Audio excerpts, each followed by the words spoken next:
அஸ்ஸலாமு அலைக்கும். Hello all, welcome to Rifai's diary. முட்டை தொரத்தா எப்படி செய்கிறதுன்னு பார்க்கலாம்.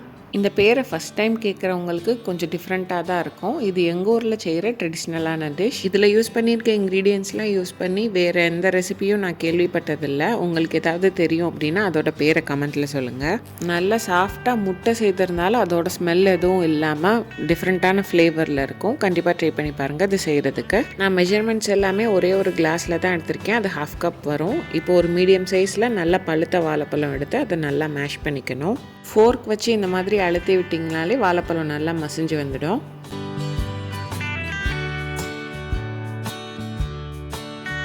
வாழைப்பழம் நல்லா மசிஞ்சு வந்ததுக்கப்புறம் இது கூட நான் எடுத்திருக்க மாவு அளவுக்கு 3 முட்டை சேர்க்கணும்.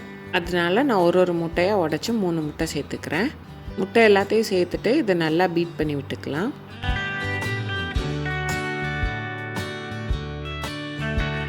முட்டையும் வாழைப்பழமும் நல்லா கலந்து வந்ததுக்கப்புறம் இது கூட நான் 2 கிளாஸ் அரிசி மாவு சேர்த்துக்கிறேன். கப் மெஷர்மெண்ட்டில் இது 1 கப் வரும்.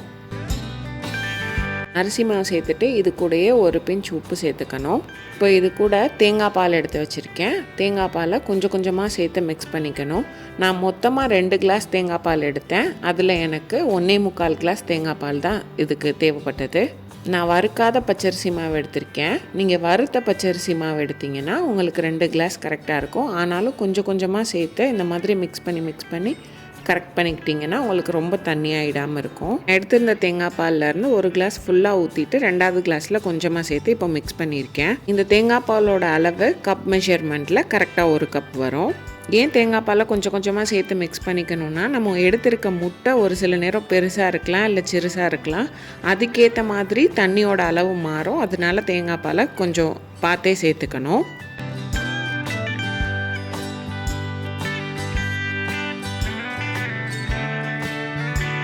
இந்தளவு மிக்ஸ் ஆகி வந்ததுக்கப்புறம் இன்னும் கொஞ்சம் மட்டும் தேங்காய் பால் சேர்த்துட்டு மிக்ஸ் பண்ணிட்டோன்னா கரெக்டான கன்சிஸ்டன்சி வந்துடும். தண்ணி அதிகமாகி மாவு ரொம்ப லூஸ் ஆகிடுச்சுன்னா நம்ம டீப் ஃப்ரை பண்ணுறதுனால முட்டை தொரத்தை அதிகமாக எண்ணெய் குடிச்சிரும். அதனால கரெக்டான கன்சிஸ்டன்சியில் இருக்கணும்.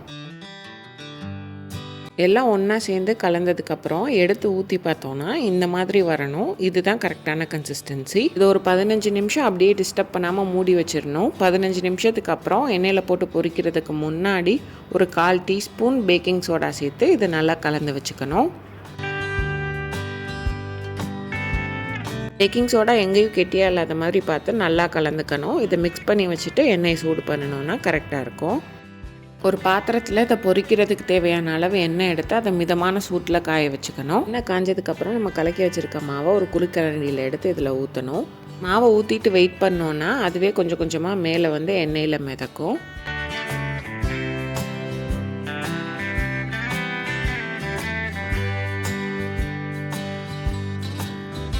இந்த மாதிரி மிதந்து வந்ததுக்கப்புறம் மேலே உள்ள பாட்டில் கொஞ்சமாக எண்ணெயை கரண்டியில் எடுத்து லைட்டாக தெளித்து விடுற மாதிரி பண்ணிவிட்டு அதுக்கப்புறம் அதை திருப்பி போட்டுக்கலாம்.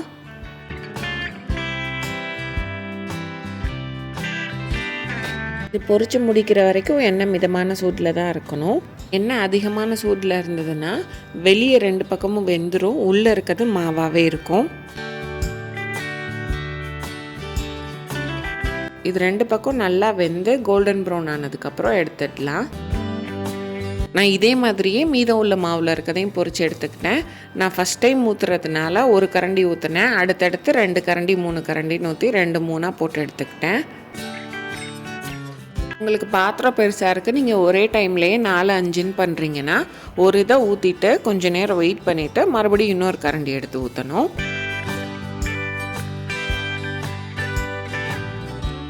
நல்லா உப்பி கோல்டன் கலர் ஆகி வந்துருச்சுனாலே முட்டை தொரத்தா ரெடி. நீங்கள் இது வரைக்கும் ட்ரை பண்ணாத டிஃப்ரெண்ட்டான டேஸ்ட்டில் இருக்கும். கண்டிப்பாக ட்ரை பண்ணி பாருங்கள். இதை இப்படியேவும் சாப்பிட்லாம். நம்ம வாழைப்பழம் போட்டிருக்கிறதுனால அதோட ஸ்வீட்னஸ் இருக்கும்.